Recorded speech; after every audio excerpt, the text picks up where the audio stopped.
पहले वाले हारेंगे। इनको जानकारी मिल गई थी कि यहाँ पर चुनाव नहीं जीत रहे हैं।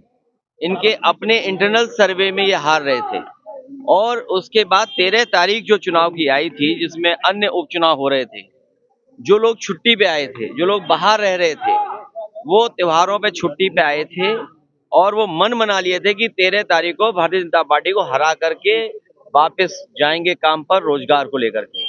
इस बात की भनक भारतीय जनता पार्टी को पड़ गई, इसीलिए 13 तारीख से चुनाव इन्होंने 20 तारीख को टाल दिए। जो लोग टालेंगे वो चुनाव हारेंगे। बुनियादी सवाल वही है। आज भी खाद नहीं है, डीएपी नहीं है, किसान के धान तैयार पैदावार की कीमत नहीं दे पाए, अगली फसल की कोई तैयारी नहीं है, बिजली उतनी ही महंगी है, नौकरी रोजगार को लेकर के धरना पे बैठना पड़ रहा है। और सोचिए, पढ़े लिखे नौजवान धरने पे बैठे हो, सरकार को अंतोगत्वा पीछे हटना पड़ा। जो लोग दावा करते थे कि वन इलेक्शन वन नेशन, वो बताओ चुनाव नहीं, वो इलेक्शन तो करने का दावा करते हैं लेकिन परीक्षा नहीं करा पा रहे।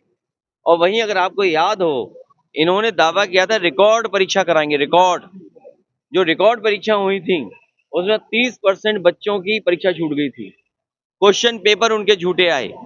ये वही लोग हैं जो परीक्षा टालते हैं, क्वेश्चन पेपर टालते हैं, नौकरी मिल जाए तो आरक्षण में टाल मटोल करते हैं, फिर हाई कोर्ट में जाकर के नौकरी उलझा देते हैं।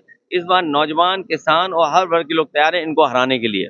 चुनाव को लेकर के जिस तरीके से मैंने कहा कि जिन्होंने चुनाव टाले हैं वो चुनाव हारेंगे। झांसी में जो केस हुआ, चुनाव छिड़काव हुआ, ब्रजेश पाठक पहुंचे, उसको कांग्रेस ने आपत्ति किया कि इनको देखिए, ये दुखद है कि किस तरह की घटना हो रही आज के समय पर, और इन्हें सावधान तभी हो जाना चाहिए था जब गोरखपुर में ऑक्सीजन की कमी से बच्चों की जान गई थी। गोरखपुर की घटना हो या समय समय पे जो अस्पतालों से हम लोगों को जानकारी और सूचना मिलती है, जब कभी भी निरीक्षण पे जाते हैं या औचक निरीक्षण करते हैं तो पूरा इंतजाम सही सलामत मिलता है। लेकिन जैसे ही अधिकारी और मंत्री हटते हैं, अस्पताल वैसे के वैसे हैं। यहाँ भी मेडिकल कॉलेज समाजवादी सरकार ने बनाए। क्या सरकार ने पर्याप्त बजट दिया था, पर्याप्त सेफ्टी के इंतजाम किए थे?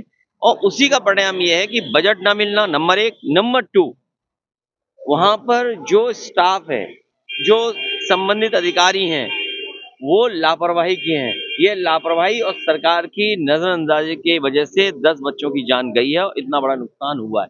मुख्यमंत्री योगी आदित्यनाथ का 1906 में जिस तरीके अलीगढ़ में मुस्लिम लीग की स्थापना हुई थी, भारत को विभाजन करा, लेकिन वही काम आज समाजवादी पार्टी कर रही है मुस्लिम लीग की। देखिए, हमारे मुख्यमंत्री जी पहले थोड़ा बहुत डरे हुए लग रहे थे, अब जैसे जैसे बाई इलेक्शन करीब आ गया वो थोड़ा हिले हुए दिखाई दे रहे हैं, क्योंकि जनता उनके खिलाफ खड़ी है। जो ये भाषा इस्तेमाल हो रही है, ये अंग्रेजों की कभी भाषा थी, लोगों को बांट करके राज करने की, डिवाइड एंड रूल का नारा। वही लोग इस तरह का नारा दे रहे हैं, वही इस तरह की भाव रख रहे हैं, भावना रख रहे हैं। हमें तो उम्मीद उनसे अच्छे विचारों की है। उनके विचार कैसे हैं? हमारे यहाँ संत महापुरुष चुप रहते हैं, लेकिन ये तो सब उल्टा पुल्टा है। हमारे महापुरुष संत जो हैं, खासकर हमारे मुख्यमंत्री जी, बोल ज्यादा रहे हैं। इसलिए वस्त्र से नहीं, विचार से आप संत हो सकते हैं। और फिर इस तरह की भाषा का इस्तेमाल करना, समाज का सौहार्द, समाज जुड़ेगा और इनको हराएंगे। पीडीए से घबराए हुए हैं, पीडीए की घबराहट है, इसकी वजह से इस तरह की बात कर रहे हैं। सर, मथुरा में पत्रकार पर हमला हुआ था, वो ये केवल मथुरा में नहीं, जालौन में कपड़े उतार दिए थे। और मैं नहीं जानता, मुझे नहीं कहना चाहिए, आप में से बहुत सारे लोग सब वो ही हैं जो समाजवादी का समर्थन करते हैं।